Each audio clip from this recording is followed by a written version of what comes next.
guys, Carlo here. In today's episode, I will give you a deck tech of Kayo, which I used to win an RTN event here in the Philippines. Now, make sure that you watch until the very end because we will be giving away a rainbow foil send packing in this video, which will reveal the mechanics for which at the very end, and will also reveal the winner of our Marvel Kayo raffle. So let's get to it. So this isn't really much of a super innovative deck tech because I literally just picked up this deck, built it the morning of the RTN day.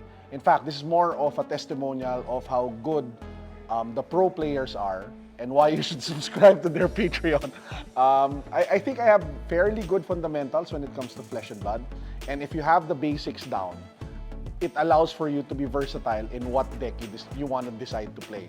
So for example, in the RTN, we felt that there would be so much Draw My Hate because there were a lot of Draw My decks performing really well in previous RTNs.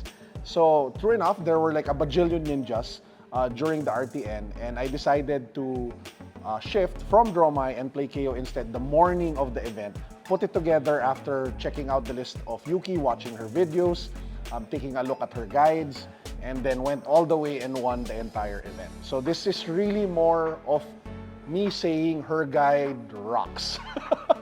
And it works. So if you guys are like me, who's kind of like a busy person, and you want to take advantage of the experience that other people offer via coaching or via Patreon membership subscriptions, I highly recommend them. In fact, for the Draw My success, whatever success I've had, I owe a lot of it, for example, to Mara Faris, who I've been following, subscribed to her Patreon, and consuming her content as well. Anyway, let's get to KO. So KO, I'll do the equipment last because it's very straightforward. So let's do the brute attacks first, the basics. So you have your wild rides, you have your pulpings, you have your zero blocks in essence. You have, what are the other zero blocks here? You have your bare fangs. Now, what usually happens is that if you are up against an opponent that you need to block, for example, I don't know, Azalea or some other heroes, maybe Kasai, where the on hits are kind of bad, you can opt to get from your sideboard, remove the zero blocks, and put in the assault, the Clash of Agilities. They block for 3.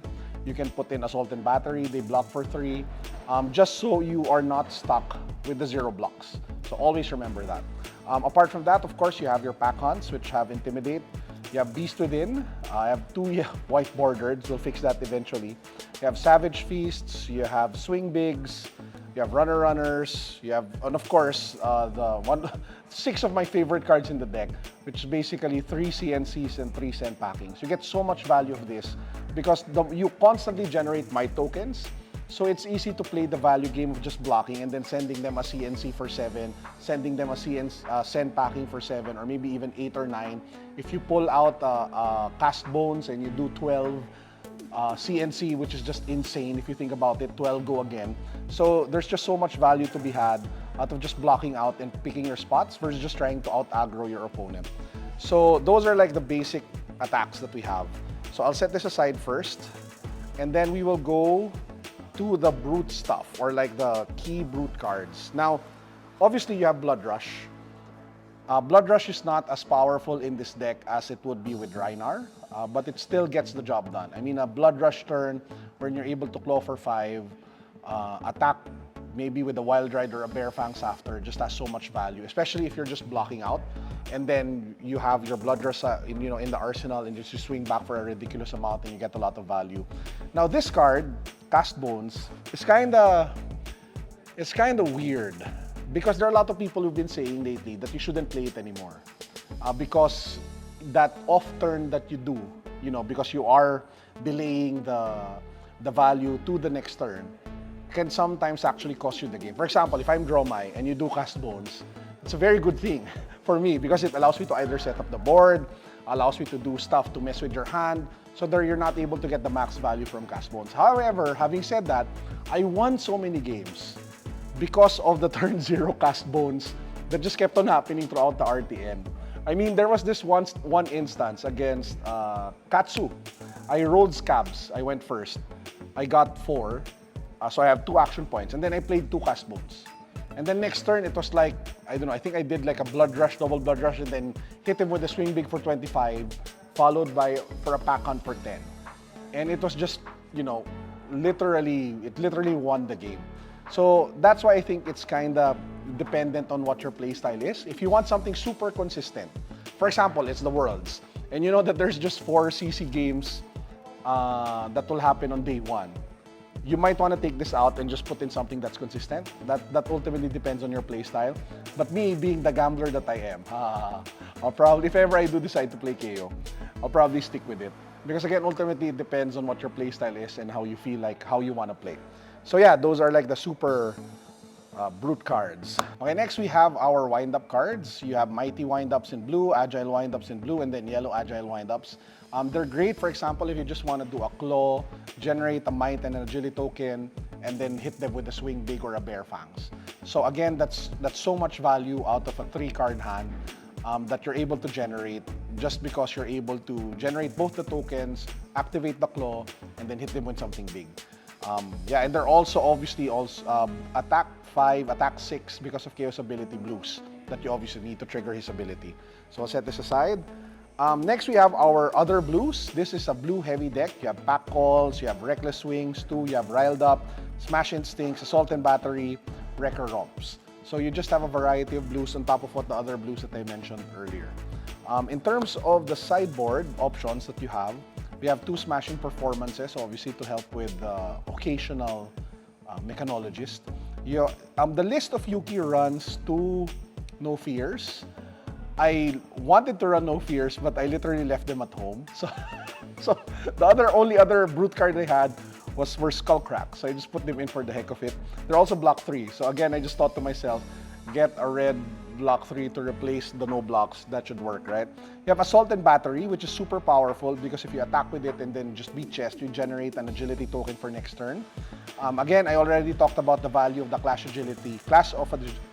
Agility, especially when you're up against warriors, because you almost always win the clash, and this guarantees you an agility token the next turn, which breaks and allows you to attack 2 times. Now, when it comes to the equipment, you have the 1 Claw, because he is 1-armed.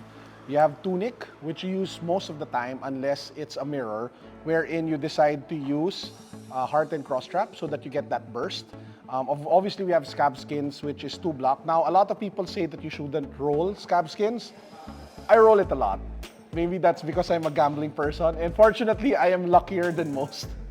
So, again, depends on you. Scowling Flesh Bag, for me, the best headgear in the game right now. Bone Breaker, Apex, additionally one of the best like arm equipments that you can get in the game, especially if you time it properly to generate the might token to send back like a CNC for 8, a send packing for 7, super powerful. And lastly, our Arcane Barrier suite of Skullhorn and Null Rune Gloves. Generally, that's it. It's a very straightforward deck. The only main thing that I noticed with Kayo is that unlike other heroes when they high roll, you can still lose.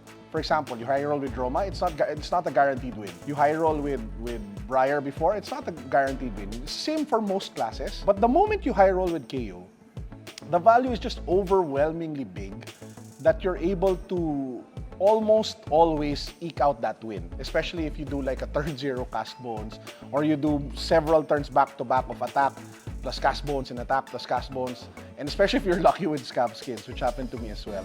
So ultimately, while this deck I think has a lot of expressions for skill or skill expressions, it also is very forgiving for people who want to play competitive, because I tell you, I made so many mistakes during the RTN. But the deck kind of carried me through just because of certain spots that I was lucky, either with the roll of Scabs or with a very good starting hand, which I think is maybe probably the element of variance that the developers are trying to put into the game a little bit more. I'm not too sure. But yeah, apart from that, the deck is super fun to play, very straightforward. Well, watch Yuki's video. It's not as straightforward as it looks, actually. There's a lot of blocking and value that you generate from blocking, but ultimately, it's a super fun deck to play. Will I bring it to Pro Tour? I'm still leaning towards Dromai. There was mentions of putting in Humble in the sideboard of Kayo to try to beat Dromai, but ultimately, I feel that Dromai is still probably one of the best picks, so I'll probably stick with that, but who knows, I might make a last-minute decision.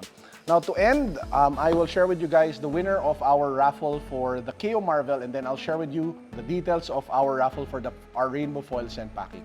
The winner of the Kayo Marvel is down below. Just go to the description. His name is there. Congratulations to whoever you are. Please do send me a message on Twitter at Carlo Ople and we'll sort it out. If you're from another country, we'll PayPal you money. If you are in the Philippines, you can pick it up here. We can send it to you.